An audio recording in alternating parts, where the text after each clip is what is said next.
and welcome back to rehashing your childhood in way too much detail. Today we're going to be ranking the characters based on how much they break the story. And listen, I know you're sitting there saying, there's a little bit of a theme on this channel, isn't there, Vault? Well, yes, maybe there is, but you know what? This is a 2-decade-old story, so there is no sacred ground here. All right, now in order to have a completely inarguable ranking for all of these characters, I'm gonna put them all on a 2x2 matrix, and by the end of this video, we are going to have a completely inarguable scientific ranking for all the characters in this story. It's one that I'm sure nobody will disagree with in the comments. So let's start, of course, with the ground rules. I know I said every character. It's not gonna be every character, but I think I at least got a decent smattering of the ones that matter the most in the story. And if you have a side character that I forgot, I'm sorry, but I think this video is probably gonna be like 2 hours long, so maybe there'll be another video in the future. The key thing I wanted to explore with this video was not whether something had a quote-unquote explanation to it, because everything has an explanation to it, on Pottermore, and that's all like ad hoc, after the fact, whatever. That's not what I'm interested in. What I'm interested in is whether or not the story sort of holds up under its own logic. Just because something is explained doesn't mean I think it's a logical thing for a character to do, or like an action to be taken, or an outcome that should be expected. Sometimes it's just the case that the author needed it to go a certain way, and that's the kind of thing that I'm most interested in here. So I'm gonna be ranking everything against 2 axes. Across the y-axis, we're gonna have the severity of the issue in question. Is it something that doesn't matter all that much, or is it something that logically should have pretty dire consequences within the story? Across the x-axis, I'm gonna be ranking what I'm calling the blast radius. Is it an issue that only affects the person in question, or is it something that really should extend to the entirety of the wizarding world? If you divide that way, that leaves us with 4 quadrants. In the lower left, I have something that's called fine, actually. These are characters and plot holes or problems that are maybe not even an issue to begin with and really don't matter even if they are. That's that category. In the lower right, we have something called ridiculous mess, which is basically high blast radius but low severity issues, things that aren't really that big of a deal, but they do kind of affect everyone. That's ridiculous mess. In the upper left, we have something I'm calling quiet disaster, which is something that doesn't affect too many people, but the issues themselves may be quite severe. And of course, in the upper right quadrant, we have the unforgivable section, things that really affect everybody in the world and are quite bad themselves. So you know what? These are the characters that are just kind of the worst of the worst, and no matter what explanations are presented, I don't think they all hold up under scrutiny, and we are going to scrutinize. Before we dive in, go ahead and leave a comment down below, like the video, subscribe to the channel. All of these things help me continue making more content for you, so if you like it, let me know. If you don't like it, you could still leave a comment if you want. I don't know, why are you watching? Let me know what your favorite character is, or maybe what the biggest issue you have within the series is, and who knows, maybe I'll cover it, maybe it'll be a future video, who knows. Enough intro, let's dive into it. Voldemort. There doesn't seem to be a better place to start this video than with Voldemort. I don't have any other character that is quite as impactful in driving the plot forward, and therefore, I think we should examine how and why he drives the plot forward. Starting with his inexplicably stupid plans. I'm about to say something that is going to immediately set the comments on fire, but that's fine. Inexplicable stupid plan number 1, Horcrux placement. Pause, don't comment. Yes, I know it's part of his character, the location that he places Horcruxes and the fact that they're findable based on how much he likes to have symbols of his dark magic prowess present, and I get it, okay? That does not sweep away the fact that his plan would have worked if he had just thrown them into the ocean. He doesn't need to have access to them. Nobody needs to have access to them. I know that's part of the story and that's his character. I'm not gonna put too much emphasis and weight on his Horcrux placement issue, but I just wanna raise it because a competent villain would have done something different. And I know, like, competent villain, like, that's part of what makes him insane, right? And that's part of what maybe makes him a compelling villain, but I'm just gonna put it up there. You can type your comment now. I know it's coming. It's okay. Second stupid plan, the start of the entire series, the whole plot to get the Philosopher's Stone. I think this is maybe a bit of an issue with the fact that the story was written really as a children's book back in book 1 and had to graduate to something deeper by book 7. And in some ways you can argue that it did that successfully, but I think one of the consequences is that some of the issues and plot lines raised in book 1 didn't expect the level of scrutiny that a random YouTuber would put on them 20 years later, as they did with maybe book 7. So, that out of the way, the whole focus on the Philosopher's Stone, the plan to use Quirrell to get there, the fact that he's on Quirrell's head and still can't manage to get past these traps is a bit of an issue. I mean, we can admit that Quirrell might not be the smartest quill in the stack of quills. That was a really good metaphor, everyone.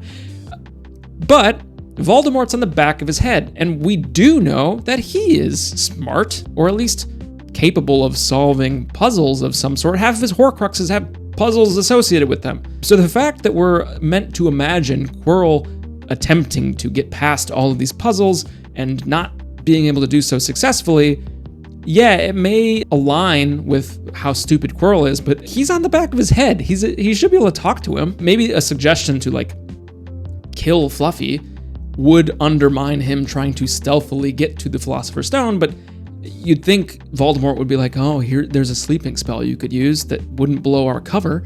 I'm also imagining that Voldemort has like stockfish pulled up during the chess match or something. Chess is not a thing that you just naturally know how to do. There's a whole like dissection of the actual chess game played in Philosopher's Stone, at least in the movie version. And I'd have to go back and look at like how challenging the gameplay actually was. Like what elo is Voldemort playing at? Either way, the fact that he's stuck behind these puzzles for 12 months, Quirrell and Voldemort combined, doesn't make a whole lot of sense. And just to have the smorgasbord prepared, the Triwizard Tournament plan, basically the pivotal plotline for Book 4, this is not only Barty Crouch Jr.'s plan. He is facilitating this plan, but it's not entirely his plan. It's part Voldemort's plan. And so the fact that he went with this incredibly complex Rube Goldberg, 50 things have to go right to get Harry to the graveyard to kill him, to then pretend to send him back as if, he died in the maze. So complicated for no reason. What is the point of all of that? I don't know at what stage Voldemort stepped into the planning process, or like he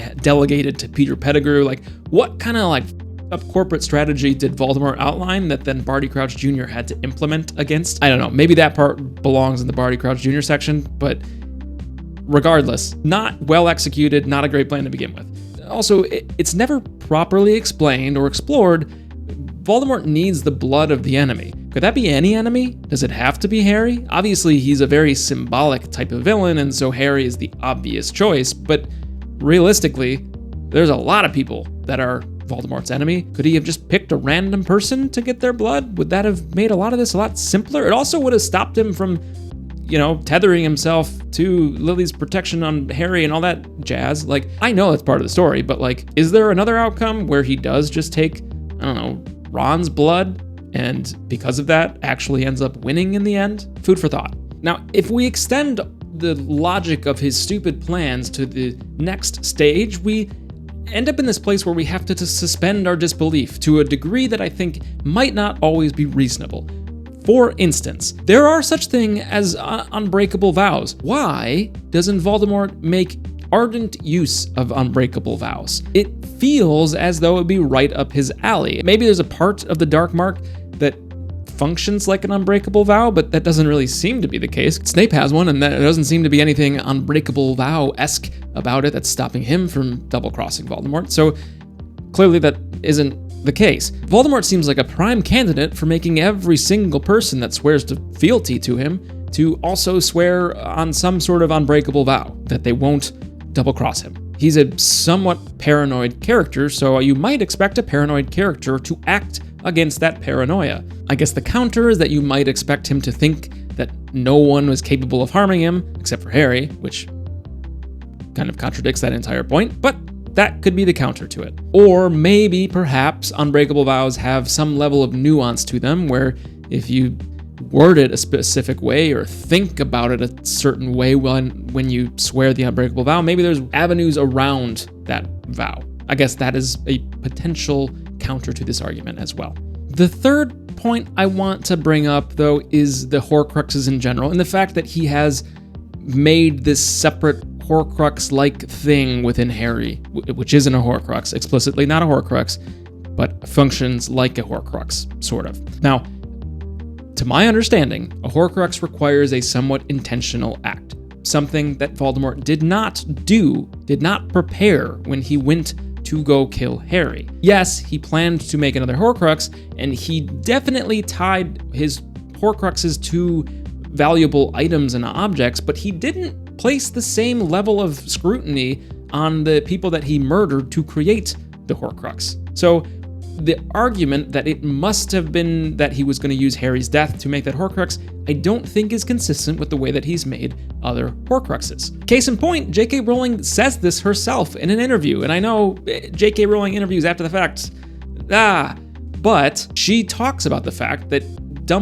she made Dumbledore say that he unintentionally made Harry a Horcrux, but that he hadn't gone through this quote-unquote grotesque process to prepare to make a Horcrux. It was just the fact that he was so destabilized, his soul was so destabilized, that when he did this action, it caused the splitting of the soul. So to that, I would say, I guess I don't totally know, logically, why when the curse rebounded and split Voldemort's soul again because it was unstable, why exactly did it fly into Harry?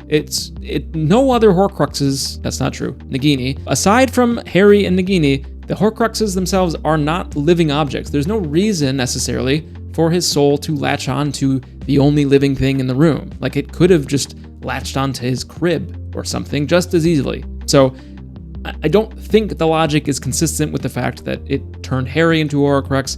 It just seems more like it was a convenient way to write the story, which, you know what, I'll accept, that's fine. But I guess I just do want to underline the fact that Voldemort very specifically did not prepare to make a Horcrux when he murdered Harry.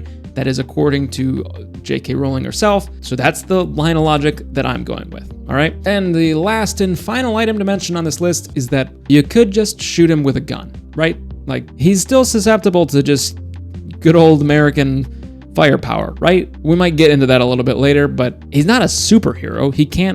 He's not Superman. I don't know if wizards just have a constant sort of ward up against brute force damage. He walks around as though nothing could actually hurt him. I don't think he can react in time to a gun going off. But maybe, I guess, if he saw a gun in front of him, he could put up a protection spell there. I don't doubt that you could use magic to block a bullet. I think the bigger question is, could he react in time to do that? So, Harry posted up like a kilometer away in a ghillie suit, like that Call of Duty level. I think that would be sufficient to stop the wizard genocide that's happening. I don't know. You can throw that one away. But all of these things combine, for me at least, and therefore for all of you, to put Voldemort very clearly in the unforgivable section. Now let's move on to some goofs and gags and jokes and bits. Fred and George. I'm going to move on to a little bit more lighthearted section. Fred and George Weasley. Where do you think they belong? I'm going to go through a couple main points here, and we'll get to the answer here. The first one I want to talk about is pretty minor, but I just want to bring it up to get your thoughts. In the Goblet of Fire, when they are swindled out of their life savings, Ludo Bagman gives them their winnings in the form of leprechaun gold, which disappears not long after the fact. My main question here is, shouldn't Fred and George have realized in some way that it was leprechaun gold? We don't interact with leprechaun gold all that often. I think there's one scene maybe in Gringotts where there's a goblin that's inspecting it. So I suppose the counter is that it is distinguishable from normal gold, but it takes a very skilled, trained eye to notice the difference. That said, Fred and George are masters of tricks and pranks, and if there was anyone that should recognize fake gold, I think Fred and George should be the ones that would do that. This is not a big deal, but I just want to mention it because I was thinking about it, and it just feels like, yeah, they should be the ones that recognize a prank. They're the wizarding twin fathers of pranks. Okay, whatever. Moving on to the more important topic, and it has to do with the Marauders map. Now, the obvious point that people are going to bring up, and I'll just mention it just so it's cataloged here, is how they don't ever see Peter Pettigrew on the map with Ron, and there's a whole, well, you could probably make a whole video about it, whatever. Personally, think it's ridiculous that they wouldn't have seen Peter Pettigrew, but I also acknowledge they wouldn't know who Peter Pettigrew is. I just think they would still probably ask Ron about his friend Peter Pettigrew that he's always with, because he would always be with Peter Pettigrew. Also, did they ever see him with Percy? Like, wouldn't they have realized Percy was with Peter Pettigrew all the time too? What I think is interesting about this is that we often think about the map and the potential issues that it creates from Prisoner Azkaban onward, but we don't always think about what was going on with the map in the first 2 books, right? And just 1 year prior, Ginny was like doing all kinds of crazy stuff. So if you just isolate Ginny, I feel like, if the twins are wandering around late at night trying to evade, Peeves and Filch and stuff, they might also run into Ginny also like out late at night, wandering into certain places, disappearing, coming back, being around the scene of the crime when things happen. Like, I don't know, I feel like it's potentially a thing that they would notice. Second, would Tom Riddle show up on the map? He is quite corporeal. We also know that at the very least Peeves shows up on the map, who is not a sentient corporeal being. He's not a ghost. He's just a accumulation of mischievous thoughts, right? So Tom Riddle's ghost in the form of a Horcrux is much closer to being a soul that should show up on the Marauders map. So therefore the question is kind of the same as Peter Pettigrew. Wouldn't they have realized or noticed this guy named Tom Riddle walking around with Ginny all the time? And before you comment, put your fingers down. I know that people don't necessarily know that Tom Riddle was Voldemort, which is its own kind of crazy thing, because he was walking around calling himself Voldemort. Even if it was just to his close friends, you would still probably realize that, and that would be carried down. That information would be passed down to other people. Even still, you'd think that they would notice that there was a guy named Tom Riddle with Ginny all the time. And maybe they would just be like protective older brothers and be like, who's Tom? Why are you hanging out with Tom all the time? Why is Tom in the girls' bathroom? Like, there would be, I think, some reasonable questions. Maybe when Ginny is acting under the influence of Tom, he's not present, so I can understand why that would be the fact. So I understand there's ways out of this, but it's just a question. I'm just asking questions here. If Tom Riddle was with Ginny at times when she wasn't in the Chamber of Secrets, who knows if that's the case, I just wonder if she would have appeared on the map. And I feel like, as even younger students, Fred and George would have been using the map even more frequently. I feel like they probably used it less as they got older and got more carefree. As younger kids, I think they would have been using it all the time. And I think they probably would have noticed Ginny wandering around the castle with a guy named Tom. I don't know. This is an interesting one. Let me know if you can think of other times when, like, if you went back in time and took an object that was created in book 3 and then took it back to book 1, like what kind of problems that would create. I didn't have any off the top of my head, but I just wonder what the map could have been used for in Philosopher's Stone. And then also, likewise, if you moved forward and it was available for use in later books, what problems it might have caused. I don't know. I think that's an interesting way to approach it. All in, I think Fred and George, despite this one topic, belong in the lower left, fine, actually, quadrant. And with a little bit of comic relief out of the way, let's dive back into a more recognizable character. Harry Potter. Hey, welcome. If you made it this far into the video, just leave a comment. Say hey. I don't even care what the comment is. Let me know that you're here in the comments and I'll try to respond to you. If you're not subscribed already, press the subscribe button, press the like button. All of those things really matter to me. I don't want to take up too much of your time, so we'll get back to the video. Lickety split. On to the next one. Thanks for watching. Okay. I can't include every possible issue, so if you have more, feel free to let me know about them, but I'm trying to whittle this down to things that I think cover a range, and I usually am trying to start with the simpler ones. So, for Harry, the first entry I want to mention is Sirius's mirror, his two-way mirror that Harry never uses. This is not a plot hole, I will give you that. It's more of a contrivance, okay? I have mentioned this many times while talking about this specific issue, but I think it's one that highlights the fact that Harry is reckless and bold when the story needs him to be, and sort of inexplicably stupid sometimes when also the story needs him to be. The way that I was thinking about this is kind of a little bit maybe meta, I guess you would call it, in that we see Harry for a select amount of time through the book. We don't see him every day of the year. There's plenty of downtime between all of our scenes with Harry where you might expect him to reach into his pocket and be like, oh yeah, that mirror's there that Sirius gave me. Or it's not even, he doesn't even know what it is, but he would at least be like, oh, there's that gift that Sirius gave me. I should open it. I just feel like he should open it. I don't know anyone that's ever just not opened a present, and Harry spent his whole life not getting presents. You just think he might be like, oh man, presents, cool, and from my godfather that I love. I should check it out. Whatever, that's a small one, okay? Second thing, why did Harry actually have to compete in the Triwizard Tournament? This maybe is less specific to Harry and more about the actual Triwizard Tournament itself, but what's actually forcing him to? The way they talk about it, it's like if he doesn't compete, it's gonna kill him. And that might be the case. That seems like that's the underlying assumption with Unbreakable Vows, so maybe the Triwizard Tournament is functioning on some sort of tangential Unbreakable Vow logic. I don't know, the wizarding lawyers in chat can tell me. But this is now the 4th year in the row where there's been some weird shenanigans happening around Harry. And you think that Dumbledore, despite calmly asking Harry if he put his name in the cup, the contract never specifies how he has to compete, just that he has to. And you might think, if you were Dumbledore, that like something fishy is going on.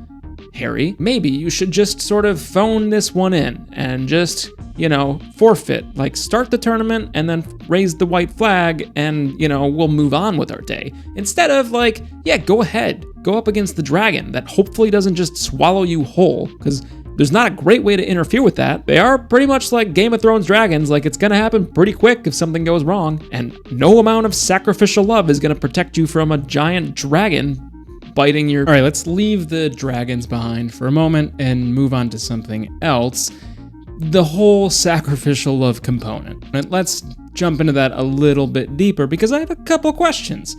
First of all, this is not super relevant to anything at all, but why does it run out at age 17? Is that a British thing? Like, why not 18? Why not 21? Why is there an age limit at all? All I'm saying is that it aligns very conveniently with his final year at Hogwarts, so I'm willing to kind of just look past that. That's fine. The thing I really wanted to talk about is that I feel as though the protection magic is a little bit hand-wavy at times, especially at the very end when Harry just gets to do it for everyone else at Hogwarts and protects everyone from all sorts of bad magic being cast at them. That's sort of its own thing, but really, I want to take a step back to Lily casting her own sacrificial magic on Harry, and the fact that there's not a whole lot of rules or logic behind why it's happening. And I get it, it's magic. Maybe it doesn't have to have logic. Fine, whatever. But I think that allows it to conveniently work whenever the author wants it to work. I think my issue with it is that there's a lot of technicalities that happen in the final book, and I feel like when you mix technical magical requirements with the nebulous, arbitrary-ish rules of the love sacrifice magic, they don't mesh in quite the way that I want them to. Maybe you're different. Fine. But all in, I'm going to give Harry an unforgivable ranking, in part because he is the main character of this novel, and so if things don't work for him, nothing works for anybody. So let's put him there, and I mean, you knew I was gonna do that, right? Like, come on, you've been here before, right? Lupin. Okay, there's really only one topic to talk about with Lupin, to me at least, and that's basically his werewolfness. There were actually some really insightful comments about how if you suffer with a chronic illness, it's not that unbelievable for you to forget a daily medication. So, I can understand that that doesn't apply to me, and so I might not recognize that. But I still want to talk about it because Lupin lives in a magical world. So, yes, the Wolfsbane potion is a relatively new invention. I get that as well. Like, he hasn't been used to this maybe his entire life, and this is a relatively new part of his life to be able to go through transforming and not turn into a murderous monster. But you'd think that he would be paying attention to it because that's like a huge quality of life increase from his past. Second, you have to take the Wolfbane potion consistently the whole week leading up to the full moon. So, presumably, Snape comes in to give him the potion, realizes he's gone on the night of the full moon, so he has been taking it the 6 days leading up to the 7th day with the full moon. So, with that in mind, he has a perfect track record. All he has to do is take it one more time on this final night and he'll be okay. The issue is, when Snape arrives at the Shrieking Shack, he reminds Lupin why he was looking for him in the first place, and everyone in the room is also aware that he is a werewolf. So there's no secret keeping that needs to happen there. He could just be like, hey, look what time it is. It's about time. You could probably just summon it and solve this problem before it becomes a problem. I feel like we're in a world where Accio is a spell that summons things at near the speed of light, according to J.K. Rowling. So you'd think that maybe, even if Snape didn't bring it, Lupin just could do a quick little Accio jar of disaster averting potion, crisis averted. No, I feel like maybe the werewolf scene is engineered in a way to cause the chaos that happens in book 3, regardless of how it might have been avoided. And so, for that reason, I'm putting Lupin in the upper left. Pretty low blast radius, but high severity because it kind of informs all of the climax of book 3, and it could have been avoided with a simple little flick of the wrist. He's going in the quiet disaster section. I think that's reasonable. Snape. Okay, I've got 5 topics written down for Snape. Not all are quite as bad as maybe they are initially going to sound when I bring them up. So let's start maybe with some lower level ones. First of all, the way that he leaves his private memories in the pensive for Harry to just kind of peruse as he is wont to do when no one is watching him. So the problem I have with this is that Snape very intentionally took out specific memories, put them in the pensive, so that Harry wouldn't, on some odd chance, happen to see them, which implies one of two things. A, maybe he took out all the specific memories about working with Dumbledore and put them in the pensive, and Harry just happened to not see those memories, or he kept them in his head. So either way, Harry very easily could have seen the memories if they were in the pensive, of Dumbledore very explicitly talking to Snape about him being a double agent, or in the off chance that Snape kept them in his head, again, presumably, he kept things in his head that he wasn't too concerned about because he didn't expect Harry to actually flip the spell back on him and see some of his memories. All this means is that Harry was really pretty close to spoiling the last 2 books if Snape had just been a little less lucky, and that also would have given all the details Voldemort needed directly through their mind transfer link. I don't think Snape would have lasted all that much longer, and I don't think a lot of the double-crossing tactics that needed to happen in the last book would have been able to happen if Voldemort had figured it out sooner. As a side note, when you use the pensive, I don't know what the actual logic here is. Does it literally remove the memory completely? Is it like you still have a fuzzy memory of something that you place in the pensive? Is it somewhere on the spectrum there? I have to assume it's dulls the memory in some way. I mean, if you were to put the memory into the pensive and it erased your memory of it entirely, how would you even know that it was in the pensive in the first place? So I have to assume it leaves a faint trace of the memory in your head that you then are able to go back and pick it back up. That's what Dumbledore seems to imply. It's a way to clear his head, but I'm just curious what other people think. Where on the spectrum of completely forgotten to fully intact memory does the pensive stand? It has to be somewhere in the middle, I assume, but I'm not exactly sure where. Not that important right now. Something that I explicitly don't think is a plot hole, but I just want to bring it up because it's a moment of, because I think it needs consideration, is how long Snape has to put on a convincing act and remain impervious to Voldemort's mind-reading abilities. I'm not saying that it is impossible. I'm just saying Snape's with him a lot and under a lot of pressure, and I would expect that Voldemort is probably constantly monitoring people's minds around him. One little slip-up, and even a hint of a slip-up, would be enough for Voldemort to dig deeper and try to understand what that slip-up was. So Not saying it's impossible, not saying it's a plot hole, just saying it's a little pinhole in Snape's character, just the smallest one. The third topic I wanted to talk about was Lily and the prophecy in Snape. Snape runs and tells the prophecy, or half of it, to Voldemort, which then triggers all of the events before book 1 and the death of Harry's parents and etc., etc. The question I have is, how believable is it that Snape didn't know this could have been about Lily? The obvious answer is that he doesn't know, but I just wanted to explore, like, is that reasonable? Spoiler, I think it is. I think he basically went no contact, or really, rather, Lily went no contact with Snape, starting in, like, the 5th year of their time at Hogwarts, so, I don't know, age 15-ish. The prophecy thing happens pretty soon, I think, after their graduation, so, like, 5-ish years later. You might expect Snape to do a little bit of due diligence while he's running back to tell the message to Voldemort. Maybe.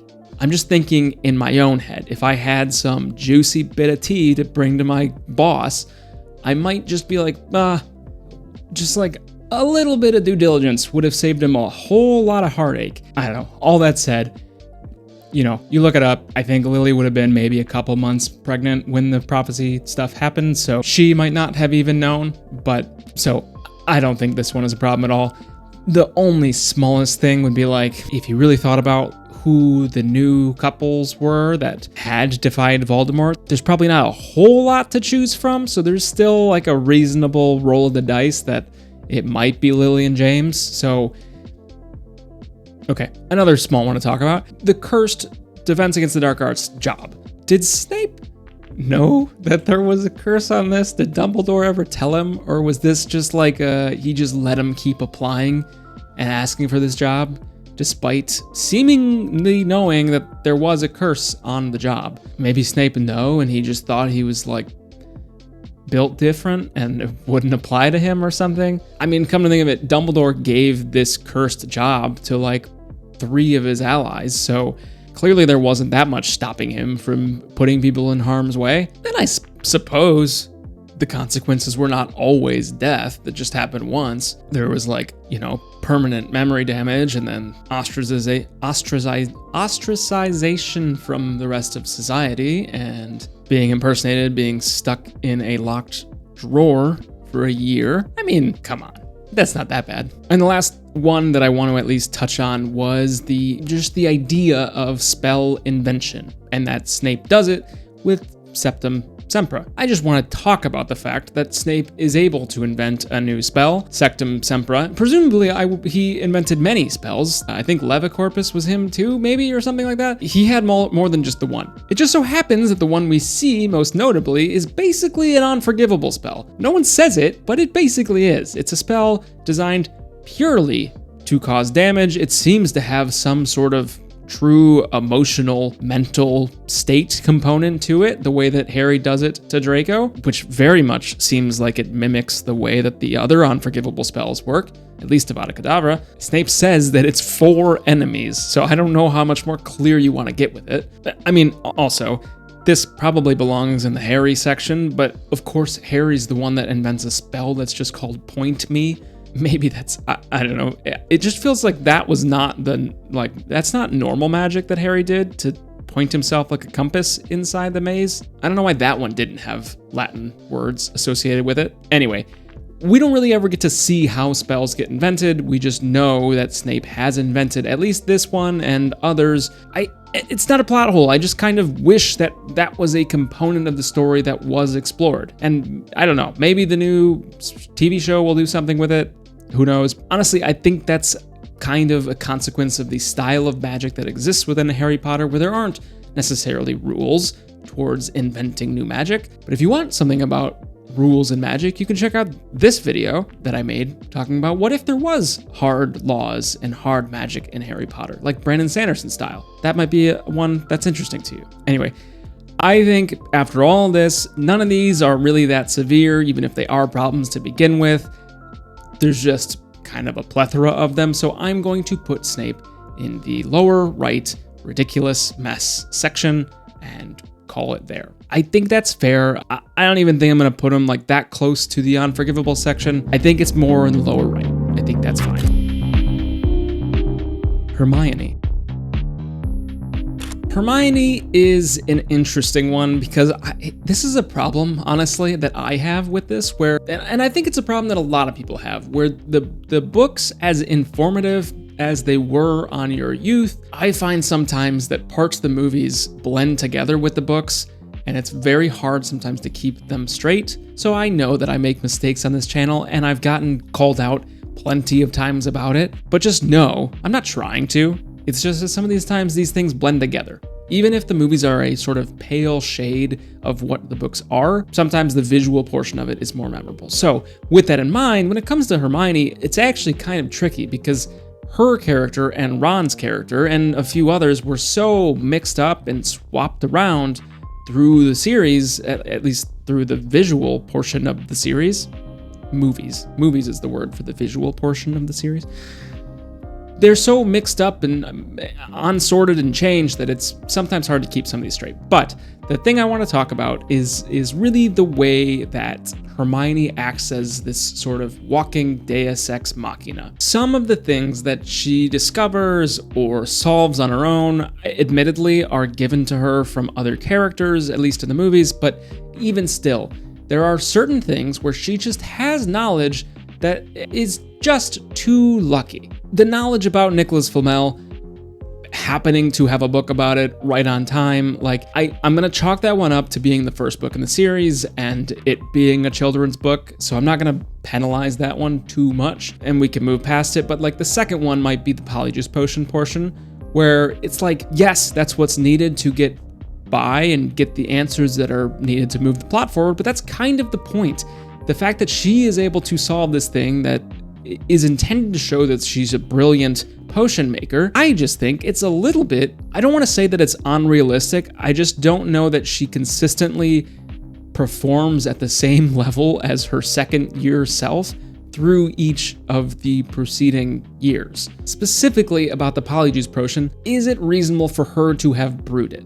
I guess you could kind of take two sides to this. On one hand, you might say, yes, she is very good at following exact instructions in books, and that's what she is doing when she's brewing the potion. She's just following a step-by-step guide, just better than other 12-year-olds can do it. The opposite side of that argument, though, is that we see potions books in book 6 that don't do a great job of explaining the steps. So it's not always reasonable to just think that you can follow the 1, 2, 3, 4 in a book and get good results. I think my take on it would be that it seems plausible, despite the sort of danger associated with a Polyjuice Potion, that it would be one of the most commonly produced, I don't know, risky potions in the wizarding world, just because of what you can accomplish with it. So with that in mind, I would kind of expect the instructions to be able to be followed by a 12-year-old, potentially, a smart 12-year-old, I guess. I mean, certain people, like Mad-Eye, just have stock of it lying around. So presumably there are ways to get a hold of it. Presumably there's a reasonable supply of it. It wouldn't be crazy to have a 12-year-old follow instructions and produce something of decent quality. And, you know, as a counter, she does screw it up somehow on like the least screw-upable portion of it and gets the wrong hair and then turns into a cat for like a month. So, you know, it didn't actually work out perfectly. So all in, I think the Polyjuice Potion portion of this is a little bit outside of Hermione herself as a character and more on the entire wizarding world with how, I guess, easy it is to make this perfect assassination potion. I'm not gonna dock Hermione many points for the Polyjuice Potion portion of this, honestly. The next one on the list of obscure knowledge for her would be the Basilisk. The fact that she just happens to figure it out and happens to be the only one in the castle, even Dumbledore, who has the answer here. It's just like it always comes at such a convenient moment, doesn't it? Like, at least for the first few books, she's always the one that like, oh, that's right. The answer's right here. Of course. The other piece that's not necessarily like, she kind of solves it after the fact, I guess. She knows that Lupin is a werewolf before everyone else seems to come to that realization, and she does realize it like pretty early on. It's like sometime in the fall. It's either like when he's out sick or when Snape assigns the essay. I'm not totally sure, but she knows about it for a long time and doesn't bring it up to anybody. Now, the only other one that I just need to bring up, I'm not gonna make a big deal about it, I promise, it's the Time Turners. Okay, I'm gonna treat this kind of the same way as the Polyjuice Potion, honestly. I don't think this is as much Hermione's plot hole to have versus just an instrument that she's using. And it's more the fact that time turners exist, period, and not so much that Hermione is the one that we see using it the most. I think, honestly, she just kind of exposes issues with it more than anything. Probably, this belongs more to McGonagall as a plot hole than it does to Hermione, the fact that she's able and allowed to have this. Because there's a couple things to sort of talk about here. I mean, first of all, she's not the only character to get all 12 owls. I think it's Bill and Percy Weasley both get 12 owls, or it might have been like revised at some point or something, and so it might have been an issue that was written into the book. Either way, I don't think that either of them got to use time turners. It even says that Hermione's, I think Dumbledore says it, that her time turner is the only one to have ever entered Hogwarts. So what made her so special that she couldn't just take a few classes after hours with McGonagall or whoever else? Like, there had to have been other solutions that revolved more around schedule planning than use this incredibly dangerous time looping magic and hope that nothing goes wrong. I was reading through comments, because I do read through your guys' comments. Some of you write novels, honestly, which is impressive. And I'm grateful that people are so interested and combative and engaged in all the content. It's really fun. That said, sometimes when you guys say I'm wrong about something and then copy and paste quotes from like fan fiction, like methods of rationality bull in here, I want to kick you off a bridge. Like, you do not get to come in here and tell me I'm wrong and then quote fan fiction as the rules of the road, okay? Flat out, cut and dry, time turner is a problem no matter which way you look at it. She does, J.K. Rowling, a relatively good job, I think, of containing it, and she like uses some pretty ham-fisted ways to contain it in future books. But that said, it's explained very early on to Hermione that wizards have killed themselves by accident when using the time turner, which very much on its own is a problem. It implies paradoxes unless it's always... No, I actually don't think it matters which one kills which, even if the future one or the past one kills the other one.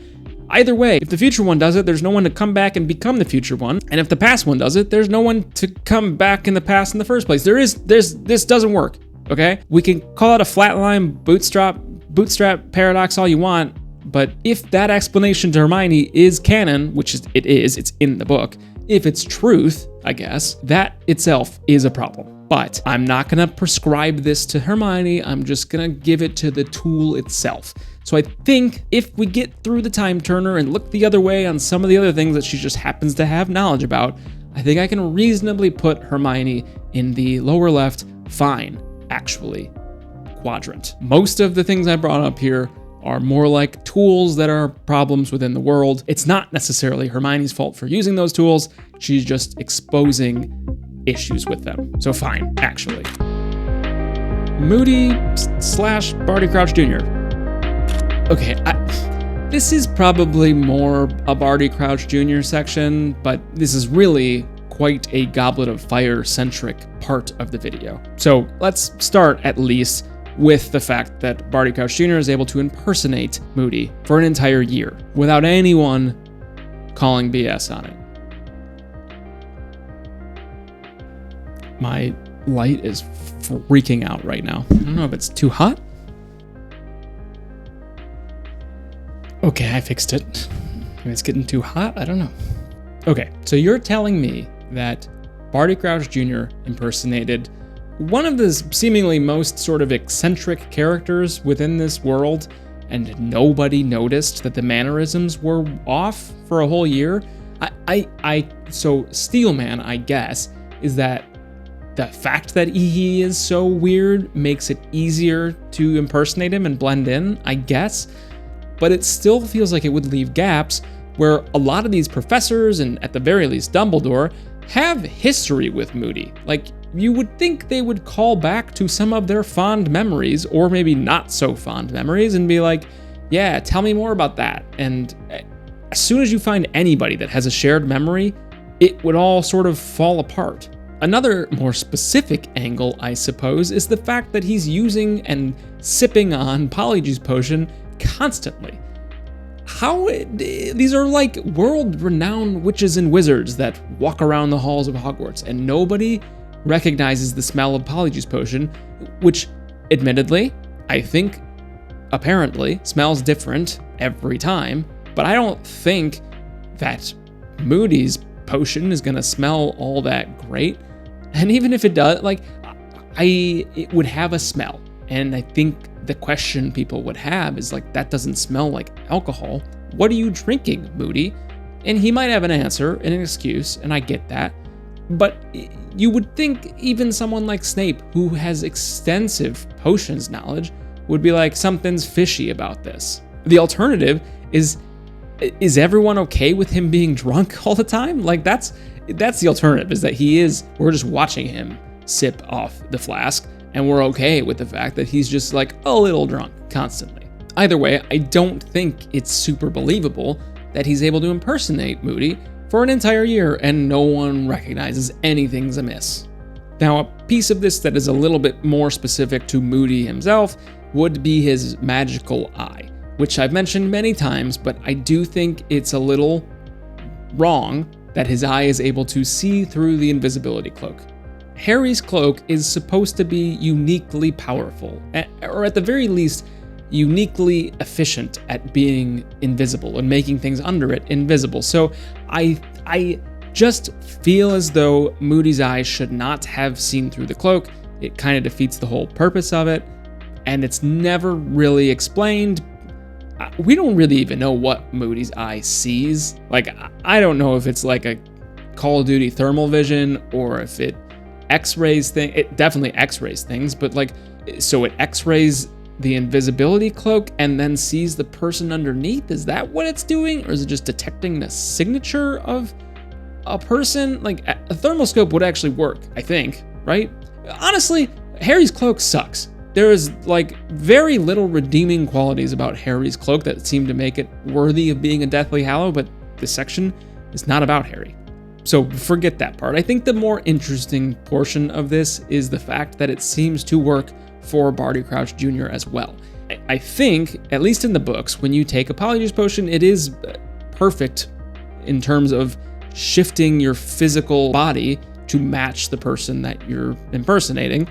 And it seems to account for the current state of that person's body. I mean, Barty Crouch Jr. is missing an eye when he turns into Moody, so clearly it's at least kept up with whenever Moody lost an eye. It's maybe more surprising that the magical eye that Moody has is not specific to him in any way. It just sort of works on anyone.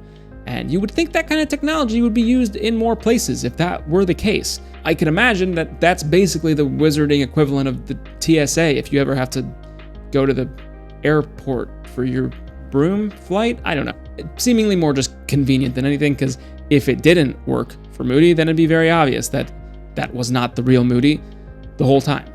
And finally, the last piece of this is to talk about basically the entire plotline of Goblet of Fire in this insane Rube Goldberg machine that is the path to get Harry to Voldemort at the graveyard. It's just a little ridiculous. Voldemort, very clearly, I already talked about this, it had to have been part of his plan in some way. There are so many other ways you could have made the death look like an accident. I feel like at the very least, someone would be prepping the portkey to be used in the third trial, so you could have potentially put it somewhere at any point along in the process. Even if you're not allowed to normally have portkeys, you clearly are in this scenario, so I don't know what was stopping him from using it earlier. And besides that, if Harry dies in one of the first two challenges, or loses, or is like kicked out of the tournament, your whole plan is done. And then there's no, apparently, other way to get Harry to the graveyard. I don't know. There's a whole lot banking on Moody, Barty Crouch Jr. being able to get Harry the right information to get to the final stage and be the one to win. And it just leaves so much up to chance that I just don't find it believable in hindsight. So all in, I'm going to give Barty Crouch Jr. / Moody a position in the upper left quiet disaster area, because I think it's mostly contained to their interactions with a few people, but it's basically the entire plot line of the fourth book that's at stake here, so I would call that severe, and I'm going to put him in that upper left section. Dumbledore. Okay, I'm looking through my list here. I've got a few to talk about with Dumbledore, and let's start maybe almost chronologically. Philosopher's Stone, the puzzles. I think I've already talked about this a few times now. I just want to be inside Dumbledore's head when he's sort of coming up with this genius plan. There's a couple different ways to look at it. Yes, maybe there were potions. Maybe they were puzzles that were meant to slow someone down while they were on the way to get the stone, and therefore Dumbledore could come in and stop them or apprehend them or whatever. That said, before the puzzles were in place, the mirror was somewhere else, and the stone was either already there, not protected by any puzzles, or just like in Dumbledore's pocket, which seems to be like probably the safest place for it to be regardless and separate from all the puzzles. So I don't know about that. But besides that, Dumbledore is not a very consistent creative director, I guess you would call it. I mean, some of these puzzles seem to be perfectly designed for the trio. Others are just dangerous without reason. I mean, you have the puzzles like Flitwick, which the keys that fly around, that's very clearly designed for Harry, the Quidditch star, to be able to grab one. It is basically a snitch. That one makes sense. Snape has like a logic puzzle that apparently does kill you if you get it wrong, so it's not like it's totally not dangerous, but clearly it's designed for Hermione. McGonagall has the chess game. Clearly it's designed for Ron. Like, they all have their spot in place.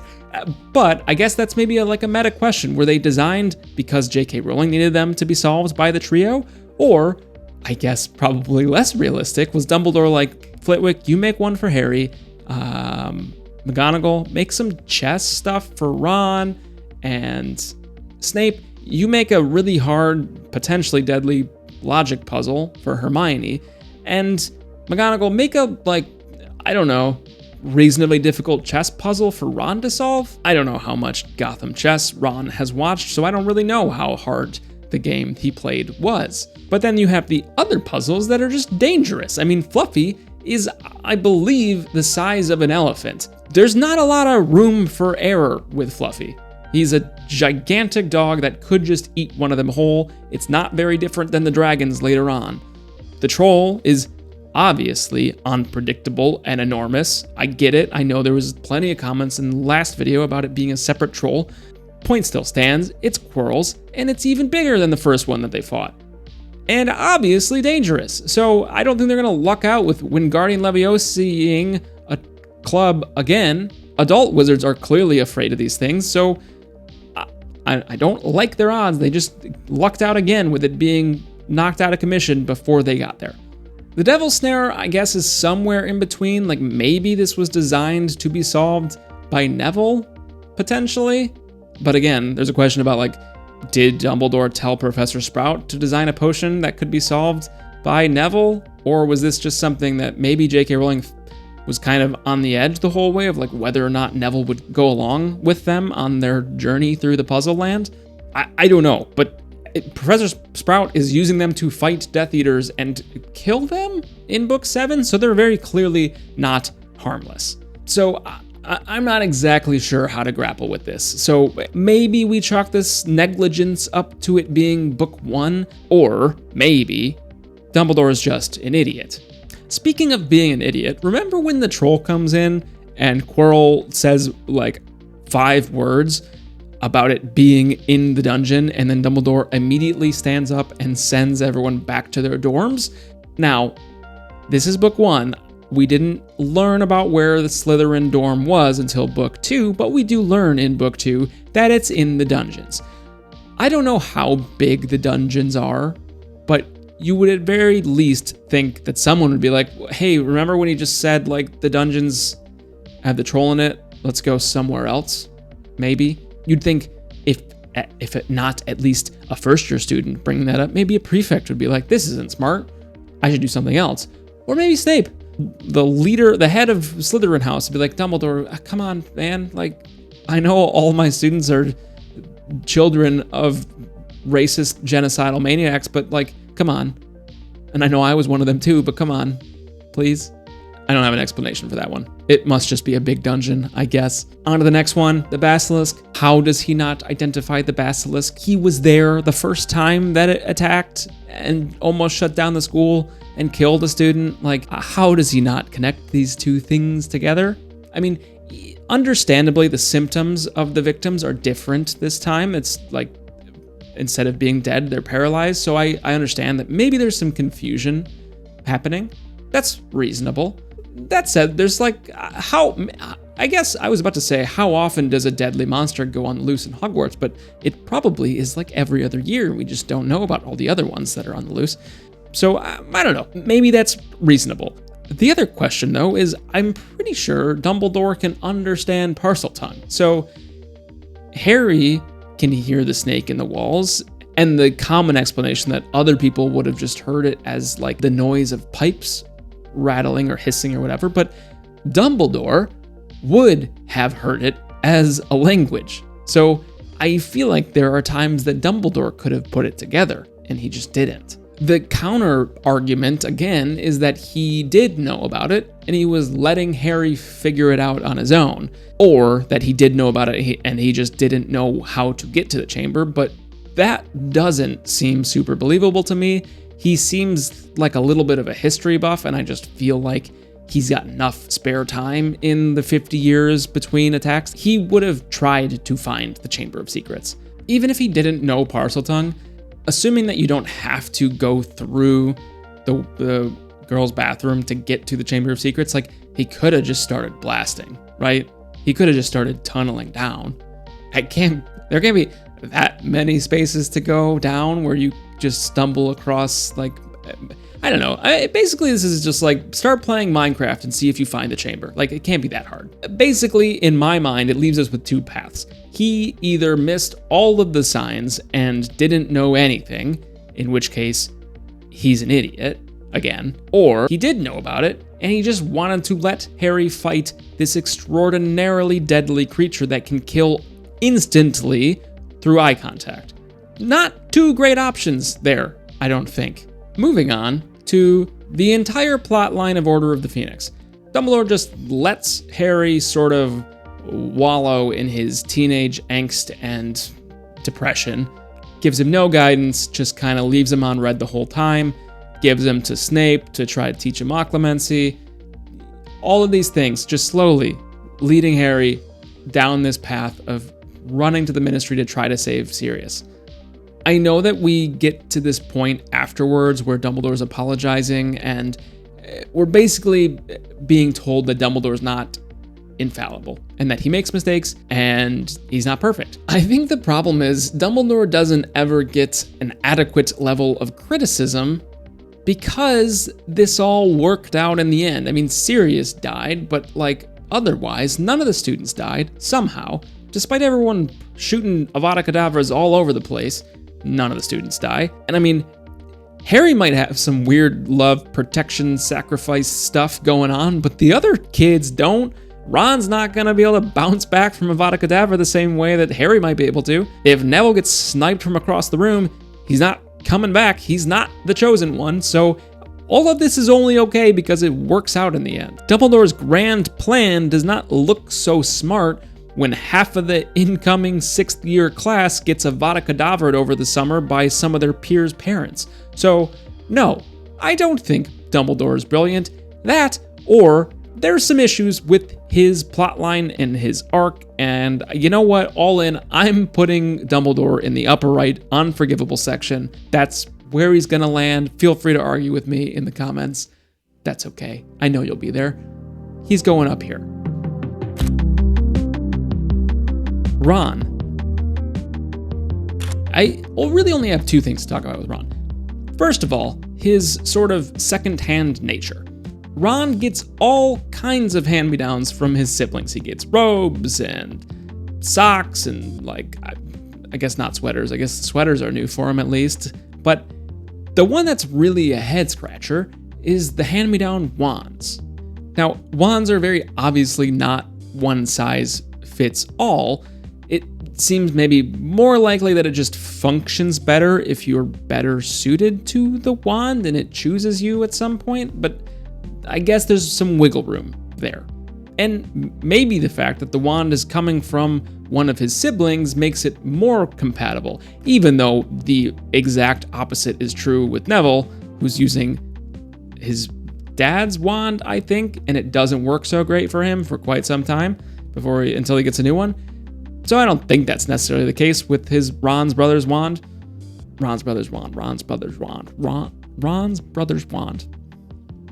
That said, Arthur and Molly Weasley do not seem that concerned with getting Ron his own wand in his first year at Hogwarts, which to me feels like the number one thing that you get your student. Like, why even buy anything else if not a wand? It's supposed to be like the most exciting time in your young wizard's life, and you can't even get him his own wand? Like, this isn't a plot hole, I guess. I guess it's just that Arthur and Molly are not great parents sometimes. I mean, they are poor, but they do spend all of their winnings on a trip to Egypt, basically. They barely save enough to get him a wand that summer. Ron gets Charlie's wand, I believe, and the same year Percy gets a new owl for making prefect. I forget the prices. They can get Percy a brand new owl, but they can't afford to get Ron a wand. I mean, even like a cheap one, just something that's his would be nice. But that said, the opposite side of this is Charlie, who's giving Ron his wand. That very obviously implies that Charlie is getting a new wand, but why? Aren't wands supposed to be some sort of match with you, but they're not a lifelong bond? Do you get to upgrade your wand at a certain point if you want better stats? Are there other things that you can boost with a different type of feather on the inside? Are you Expelliarmus maxing or something? All in, this is probably a little bit more about the nature of wands than it is about Ron himself, so grain of salt on all of it. The one I really want to talk about is a very, very small moment. It's 10 seconds in the movie and 2 lines in the book. In Deathly Hallows, Ron opens the Chamber of Secret. We see it happen on screen in the movies, and we hear Hermione explain how it happens in the books. Now, in the books, Ron remembers the sound that Harry says to open the locket and uses that to open the chamber, which I guess is perhaps the laziest password strategy in the magical world, to just use the word open again and again. But somehow I think that's the more believable option, because in the movies, Ron says that Harry sleep talks a lot. And somehow Ron has extracted a single specific word from his sleep talking to use to open the chamber. It's obviously meant as comic relief, but I'm surprised that no one was like, that doesn't make any sense at all. We got to think of something other than that, right? Because he's talking in complete sentences in Parseltongue, presumably he's not just reciting a dictionary and going open, close, he's not doing Duolingo in his sleep. Ron can't just copy random words and open the Chamber of Secrets. That doesn't make any sense. But I'm not gonna penalize him too much, because it's just the movie. The book, I think, makes a little bit more sense. So I'm gonna put Ron in the lower left, fine, actually, section, because I think it's fine, actually. Hagrid. All right, there's a couple to talk about with Hagrid. Let's start small. How does he get to the rock in the first book? He tells Harry that he flies there, but we also know that, admittedly from later books in the series, obviously, that he is not able to fly on a normal broom. We know that he also flies on Sirius's motorcycle, but the motorcycle isn't on the island when he gets there, so how does Hagrid get to the island where the hut is? Because when they leave, they go on the boat and they row away. Also, did they just leave the Dursleys on the island without a boat? They rowed out there with that boat. I would assume that they have to take the boat back to shore as well. And I don't know if they've got a phone on the wall in that hut. So hopefully, I think there's like a weird old man in the book. Hopefully that guy came and checked on the Dursleys after a few days, because I don't think there's a whole lot of food out there either. So somehow they made it. I'm pretty sure this portion is the sort of genesis of all of the Hagrid is a Death Eater conspiracy theories, because they believe that Hagrid flew there to the island, like him with magical flight, the same way that only Voldemort and Snape are able to do in the books. So the theory is that Hagrid, I guess, was taught by Voldemort how to fly and he's a secret Death Eater. I don't think that's the case. I think this is probably just overlooked. I think this is just truly a forgotten part of the book from J.K. Rowling's point of view, and call it a plot hole if you want, but I think it's pretty minor. Second one is the Forbidden Forest detention that happens, again, in the first book. It's a pretty small one, and honestly, you could probably argue that it belongs in Dumbledore's section for allowing it in the first place, but Hagrid's the one that carries it out, so we're going to keep it with him. How are you supposed to justify an appropriate detention as roaming around an incredibly dangerous forest with centaurs that very clearly want to pretty much murder humans? And on top of that, you've got spiders that also want to eat humans.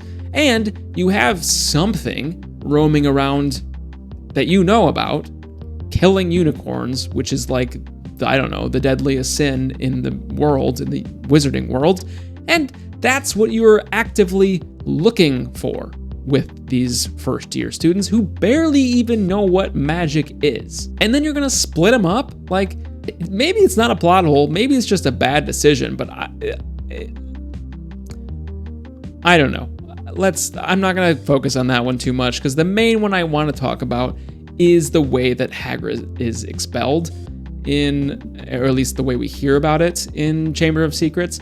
He's expelled for, of all things, raising werewolf cubs. Now, I think this is more of a commentary on the justice system within Harry Potter and the way that it just kind of finds the answer that it wants to find and finds a way to expel Hagrid. But werewolf cubs? I mean, what is a werewolf cub? What does a werewolf cub turn back into? Like a normal baby? What is a werewolf cub? Nobody is like, sorry, I'm not super up to speed on werewolves, but like, what is a werewolf cub? No one is asking that question. They're just like, oh, werewolf cubs. I have to assume it's a baby. He's just got babies under his bed. That's what they think he's doing. And no one even checked, right? Like, he let him loose or whatever, or he released him, the spiders and whatever. But like, how would he reasonably keep babies under his bed? Wouldn't someone find that out? Like, that doesn't seem like a reasonable lie to tell at all. At least come up with something a little bit more believable, right? I mean, all of these things are really not that big of a deal for Hagrid. I think, honestly, there's a lot of this kind of small stuff with him. I'm going to put him in the lower right, ridiculous mess category. I think he belongs there. I don't think anyone thinks that anything is that serious here, but he does interact with a whole lot of people, and there's a whole lot of frequency of issues that pop up with him. Neville.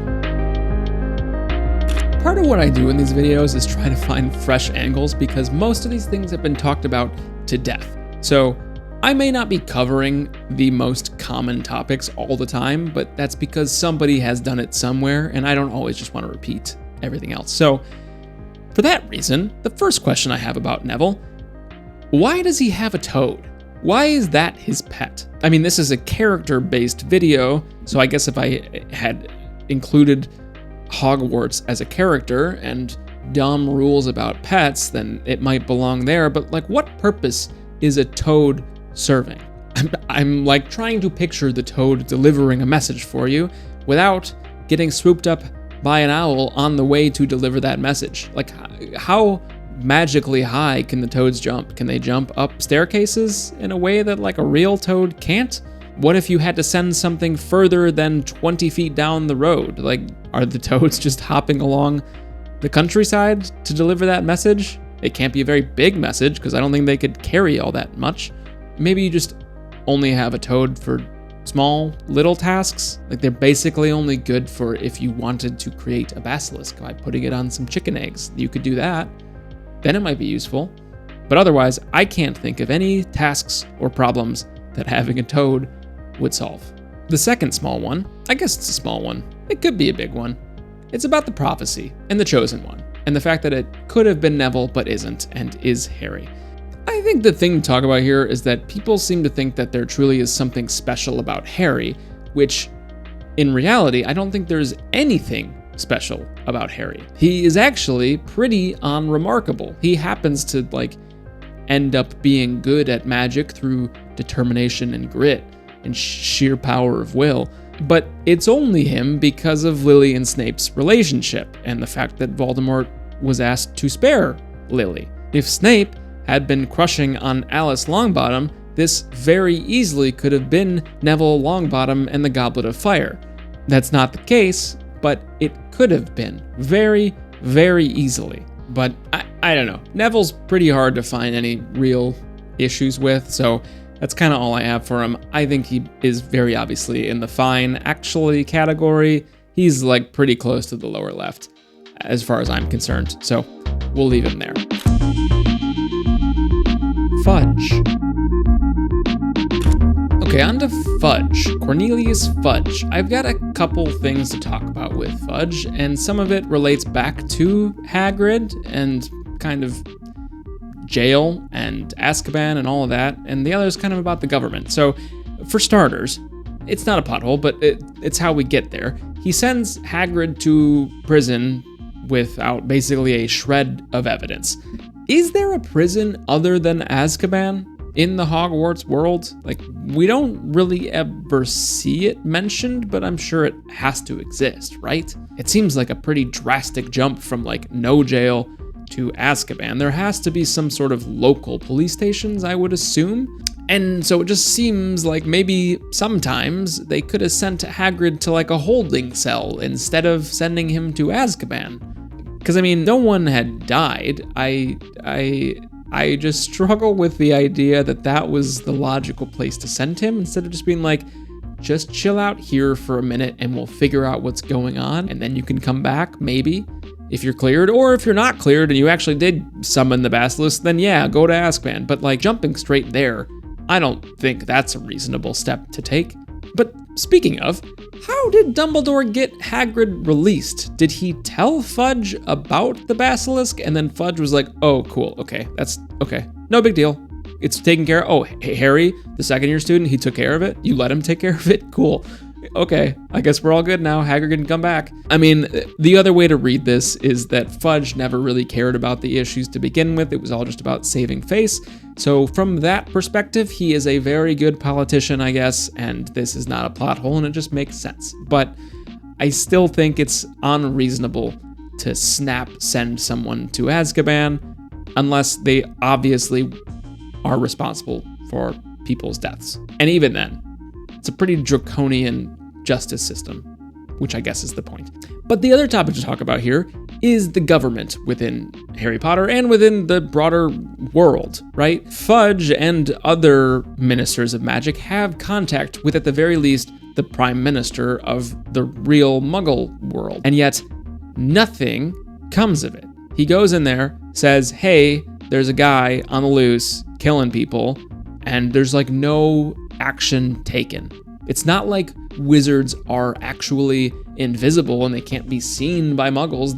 There could be actions taken. If there was a genocidal maniac running around, maybe the British Prime Minister wouldn't do anything, but I'm fairly certain that the US government would do something. At least this one. I think the US has gone to war and started wars for a lot less. There would have to be also, side note, other villains that would cause action to happen from Muggle governments. There would have to be other wizarding Bernie Madoffs. The second a wizard starts stealing from rich people, something would happen. The Muggles would step in. They wouldn't let it happen. Jamie Dimon would come in there, lay down the hammer. The inaction by the Muggle side of the world doesn't make a whole lot of sense to me. So for those two items, I'm gonna put Fudge in the lower right ridiculous mess section. Probably pretty close to the fine actually section, but I do find it a little unrealistic that there's no action from the real world government on a magician running around killing people. I just think probably some action would have been taken there and not just completely ignored and then never talked about again. But what do I know? James and Lily. All right, there's only one thing to talk about with James and Lily. You might be able to guess it. Why did they not become each other's secret keepers? I honestly think this might have been an accident, or at the very least, like, hand-waved away because the Fidelius charm is like weird, old, powerful magic stuff, or not fully understood magic, maybe. I guess that's my best steel man is that the Fidelius charm is not a very well understood type of magic, and so they learned things about it between book 1 and book 7, or, you know, between Harry being a child and book 7. I mean, we know Bill was the secret keeper for Shell Cottage, Arthur was the secret keeper for the Burrow. We know it's possible to sort of be the secret keeper for your own secret. I think, you know, the biggest counter argument to this is that, okay, that works for houses, but James and Lily weren't trying to hide the house, they were trying to hide themselves. To which I would say, there's 3 of them, and 2 of them are adult witches and wizards. Like, James could have been the secret keeper for the secret about Lily and Harry, and Lily could have been the secret keeper for the secret about James. And then we're all covered. Our bases are covered. Voldemort will never find us. We can hide as much as we want and just ride it out until things are figured out, because it's going to come to a conclusion soon. There's an active war going on. It will come to a conclusion.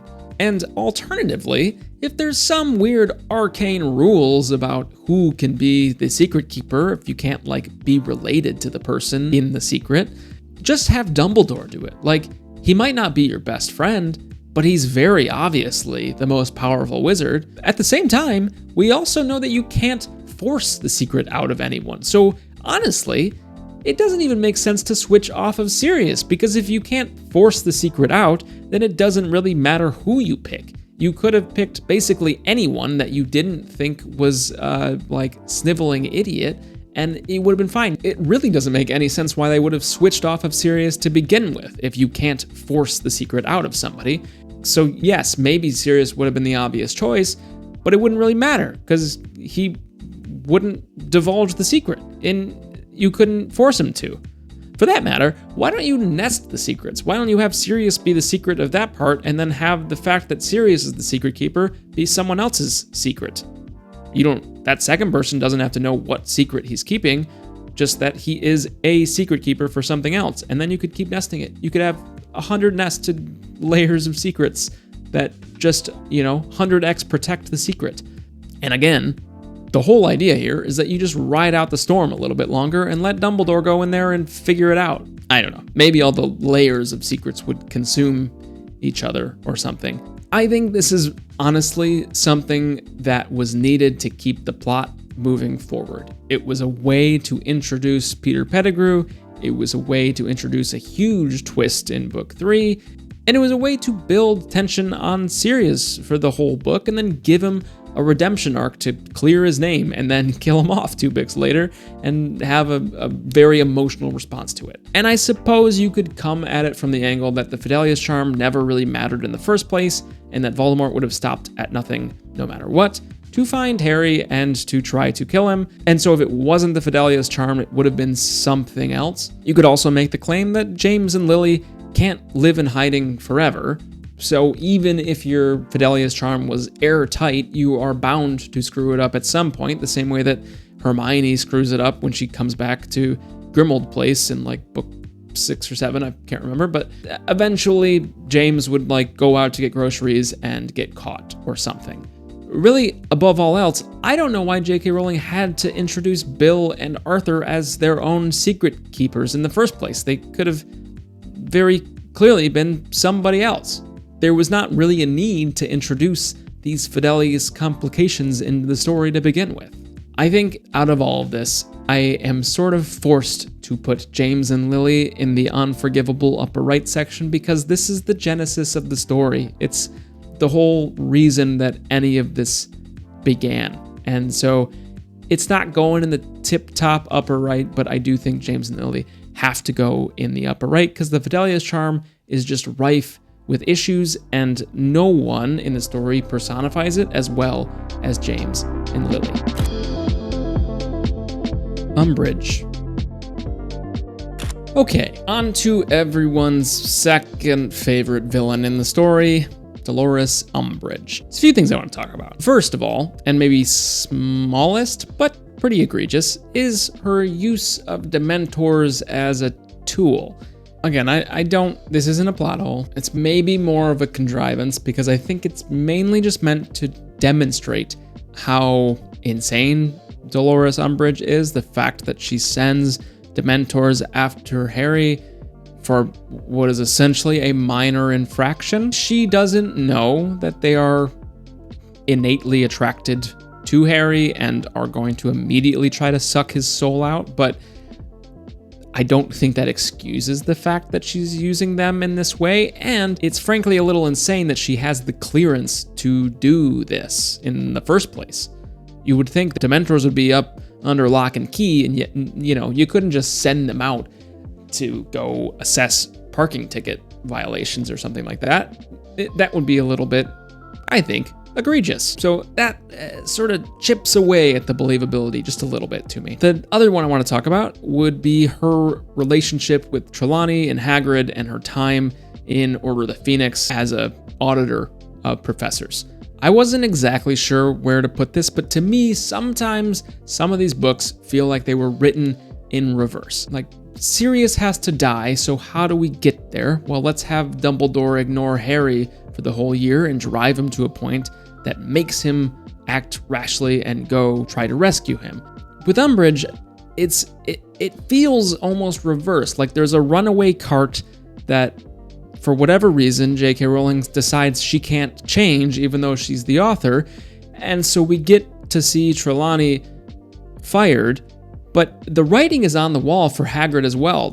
Umbridge has observed his class. He has watched Malfoy have a very bad day. It's very clear that the next step here is that Hagrid is going to get sacked as well. And so it feels like we have engineered this plot line and J.K. Rowling has no way to avoid it except by sending Hagrid on this mission to Giant Land. And this might belong more in Hagrid's section, but I think what's driving it is this weird, unique relationship that Umbridge has with the power dynamics at Hogwarts and the way that she doesn't have to sort of abide by the same rules. It forces us to be in these weird situations that I think are forced. And so it's less of a plot hole and more of just a point of authorial convenience that Hagrid has to go do something else, or like J.K. Rowling is solving for the problems that she is creating within the plot line. I don't know. That whole part of the story to me feels very forced and not logically driven, but I don't know. You can all let me know what you think. The main one I want to talk about that I have an issue with is Umbridge's Patronus, and namely, the fact that she can even cast one to begin with. She casts a corporeal Patronus, which I was under the impression that you had to have a very positive emotion or memory to drive that Patronus into being formed. And so I guess the logical conclusion is that Umbridge has such a twisted sense of goodness that her positive memory is probably like, complaining to her HOA about like someone's grass being too long. And that's like a really positive emotion for her. So I guess, that's potentially what's allowing her to create a Patronus, because we do have other claims from J.K. Rowling that Voldemort doesn't or can't cast a Patronus. Now, I believe the context is a little bit more like Voldemort would never have the need to cast a Patronus and not that he physically isn't able to. It reads somewhere in between that. I guess to counter my own counter, Pottermore claims that you need to be of pure heart to cast a Patronus, and if you're not, then like bugs eat you alive or something like that. And so I was kind of going back and forth about all this, and then I read this sort of next section, and it kind of shifted my entire mind about this. It may be that a true and confident belief in the righteousness of one's actions can supply the necessary happiness. However, most such men and women who become desensitized to the effects of the dark creatures with whom they may ally themselves regard the Patronus as an unnecessary spell to have in their arsenal. Which is a confusing line, because what is the point of Azkaban then? If the badder you are, the less affected you are, the more desensitized, quote, desensitized you are to Dementors, then Azkaban as a institution doesn't make a whole lot of sense to me. At first, I thought it was like, you don't need a Patronus because you're allied with the Dementors, they won't attack you. But now it's claiming that you can desensitize yourself to them completely. I mean, I don't know. I guess grain of salt for all this, because it's from Pottermore and it's from J.K. Rowling's quotes after the fact and everything, but still, that threw a huge wrench in my sort of understanding of Dementors, and I'm probably reading into it a little bit too much, but it's an interesting word to put in there, desensitized, because what is the point of Azkaban? I think, all in, I have to put Umbridge in the quiet disaster upper left section. She doesn't interact with everyone all that much, but I think the issues that come up around her and include her have a little bit more severity than they should. Dobby. Okay, really only one thing to talk about with Dobby. Elf magic. What is it and how powerful is it? I mean, to list a few things that are possible with it, you can apparate in and out of Hogwarts, which normal magic can't do. You never need wands or words to control the magic. Like, what else can you do with it? Can you apparate into places like Gringotts that are controlled by all kinds of security measures? We know that Hogwarts is basically the safest place outside of Gringotts, so I don't know. I feel like Dobby could just be jumping into random people's vaults if they wanted to and stealing gold left and right. But what else can their magic do? Are they limited only by their imagination and slavery? Can they kill with their minds? Can a house elf have an elf version of Avada Kedavra that they can cast with a glance, or is that too much? Really, what this does is it makes me want a spin-off of a completely unbound house elf running around the wizarding world doing whatever they want. We need like a reverse Will Ferrell elf where Dobby gets lost in the human world and is raised as a human and can just do magic like normal. I guess speaking of what else their magic could do, we know they don't use wands, but we know that potentially they could use wands because Winky is accused of using a wand in Goblet of Fire at the very beginning in the chaos at the World Cup. And it seems to be a big deal that she may have used the wand. So I don't know if that's just like they're not allowed to, or like everyone's very scared of what could happen if an elf got their hands on a wand and was able to do some crazy magic with it. It seems as though elves are not competitive in the same way that humans are, and so we might never be able to see the true limits of what house elf magic could be. It feels a little bit like asking how much a gorilla could bench press. Same kind of thing. It's like, what kind of magic could a house elf do if they really wanted to? That's all I really have with Dobby. I don't think there's really that many issues with him. I'm gonna put him in the lower left very easily. He's fine, actually. Right there. Moving on. Sirius. Okay, a couple entries for Sirius that haven't been discussed in the other portions of the video. First of all, how does he buy Harry a firebolt? He is the most wanted criminal in all of the wizarding world, and somehow he uses his vault at Gringotts, and his assets aren't frozen. He somehow just gets the money out to buy what seems to be the most expensive object in the wizarding world, which I believe amounts to basically a used car. But how does he do it? I guess not literally how does he do it. He ties a letter to Crookshanks that describes how to get the money out of the vault, and they just say okay.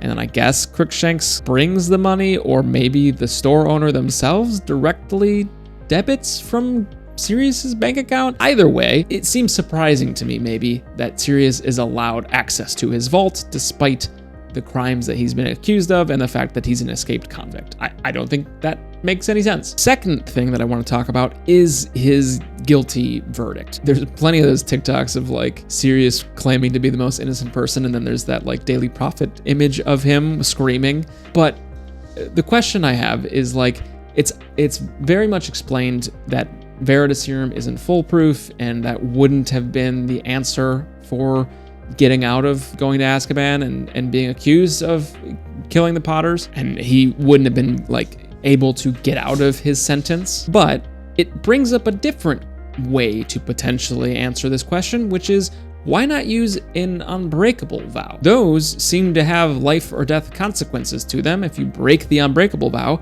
I think that it kills you. So couldn't Sirius have made an unbreakable vow to tell the truth? Has no one thought about this before? Like, why couldn't he have done that? I think, like, Sirius to me is a very short section, because this concept of an unbreakable vow being the answer to all problems with the justice system, I don't know how to get around it, because it seems to be all you have to do is shake hands with someone and, like, wave your wand around a little bit, and then you have an unbreakable vow. It's basically like swearing to tell the truth, but magically enforced with death. So I don't know why this isn't used more frequently. Like, is it because there's a risk of perjury and like accidentally lying might kill you? But even so, if for super egregious acts, you'd think that person would be gung-ho for like, I'm not gonna lie, let me swear an unbreakable vow, and if I'm lying, then we'll know. Like, I honestly don't know how to get around this, because it seems foolproof. So with that in mind, I'm gonna put Sirius Black in the lower right ridiculous mess section and call it good there. Peter Pettigrew. All right, we're flying now. I got 2 left, so stick with me. One main topic to talk about with Peter Pettigrew: his time as a rat. I actually don't know if this first one is his time as a rat, but maybe the question is, when does he turn into a rat? Is it right away? I think he turns into a rat directly after his confrontation with Sirius Black, but as a rat, he has to somehow find Voldemort's wand and keep it with him for 12 or 13 years until he can give it back to Voldemort. How does he do that? And also, does he take it across the English Channel when he travels to Albania, which has to be the real country of Albania, not just another word for Scotland? How does he get across the English Channel as a rat? Does he stay as a rat? Does he risk turning back into Peter Pettigrew to bring the wand across? Can he apparate as a rat? Is he able to do that? Or is he like too much in his rat form to do other types of magic? I don't know. A whole lot of questions with a whole lot of non-answers. So the other piece of him being a rat that I want to talk about is him living on the Marauders map. Now, yes, the whole Fred and George seeing Ron next to Peter Pettigrew every night, I agree, is weird, but I think that I've talked about it enough that I'm not going to bring it up again in this video. The thing I want to talk about is that, again, the Marauders map extends before the 3rd book. Fred and George have been using it, I would assume, constantly for years. Harry also used it throughout most of his year. The obvious counter here is that no one in that generation knows who Peter Pettigrew is. I fully agree with that, and that's fine. They wouldn't know who he was. But I feel like the logical conclusion, if Harry, for instance, were to see Peter Pettigrew on the map and couldn't see an actual person, Peter Pettigrew, in real life, I feel like maybe I would ask someone about that. Like, maybe I would ask a ghost. There's like a lot of time that we don't see Harry, like when he's not on the page. There's a lot of time for him to do other things and have offhanded conversations. Maybe he asked Nearly Headless Nick, like, hey, do you know someone named Peter Pettigrew? Or like literally anyone, any of his other professors would have been like, yeah, I know Peter Pettigrew. And it would have connected a lot of the dots very quickly. Or like, if he had asked Peeves, like Peeves definitely would have known the Marauders. He would have known Peter Pettigrew. Like he might have answered in a weird jokey way or something, but Peeves would have known who he was. The point of all of this is, to me, The only way this makes any sense at all is if Peter Pettigrew doesn't show up on the map, period. Which is obviously a problem, because it counters the entire climax of the story with Lupin seeing his name on the map. So I don't know how to square these two things in my head. I don't know how any of this makes any sense. But for all those reasons, I'm putting Peter Pettigrew in the lower right in the ridiculous mess section because he's just a messy little mess. McGonagall. Okay, so we're coming full circle here because the first topic to talk about with McGonagall is the Time Turner. Sorry, I don't need to rehash all of it, but I just want to circle back. Welcome to my Zoom meeting. I just want to circle back on the fact that McGonagall decides to give the Time Turner to Hermione, and in fact writes like 5 different letters to Ministry officials talking about her need to have it. And it's like, in the end, because she wants to take like Muggle studies and arithmancy. The reasoning behind needing one of the most dangerous objects in the wizarding world is for a couple extra classes that could have been probably self-study on her own time. So maybe not quite a plot hole per se, just really bad choice making maybe from what should be an adult witch that is a very logical, thoughtful person. It doesn't feel super congruent with her character in my mind, honestly. So I honestly, it doesn't make a whole lot of sense to me if the Time Turner is as dangerous as she tries to make it out to be. I don't know why she would ever give it to Hermione in the first place. Even if we know that Hermione is such a straight edge person, mistakes happen. Every time travel movie that has a problem starts with a mistake. It's not on purpose, necessarily. I do kind of wish I knew where within the development process J.K. Rowling decided that book 3 was going to be the time travel book. Was it like at the very beginning, or was it something that got added halfway through? Like, I'd be very curious to know where it was introduced in her planning process. And the one final thing I want to mention for McGonagall is about transfiguration. And maybe it's about transfiguration magic as a whole and how problematic it is, but we are introduced to McGonagall as someone who is turning a desk into a pig, taking a non-living object and turning it into a living one, which I believe flies in the face of just about all the other internal logic within the story. So I don't know if this is a case of book 1 not having the same set of rules as book 7, or if we just said F it and like this one time you can turn the desk into a pig and no questions asked. I do think this is distinct from like the very end when she does like whatever it's called, P8 or Locomotum or something, and turns the statues into warriors. Those are like not living beings necessarily. This one's a pig. Like it's just an animal. So either way you use transfiguration, because people also just turn living things into inanimate objects, and I don't know what the deal is with that. I mean, like a hedgehog gets turned into a pincushion, or is it a pincushion that gets turned into a hedgehog? Either way, there's like all kinds of weird body horror stuff happening with transfiguration, and McGonagall is at the root of it all. So she's gonna take the brunt of the judgment for it. And so with that in mind, because I think transfiguration is such an insane part of the magical system within the wizarding world, I'm going to just barely, just at the edge, put McGonagall in the unforgivable section, which she may be the just barely in there, but I think she's in there, and that's where it's gonna be. All right, 18 characters later. What do you all think? Are they where you thought they would be? Was I too easy on some or too hard on others? Did I miss your favorite character? I'm sure I missed a few because I just couldn't add any more into this, but I feel like 18 characters is a pretty good sampling. All right, if you made it to the end of the video and you're not subscribed, please subscribe. What are you doing if you made it through like an hour and a half long video and not subscribed? Subscribe, please. It helps the channel. It helps me make more content. Leave a comment below. Engagement on these videos actually matters quite a bit. So leave a comment, just say hi, say hello.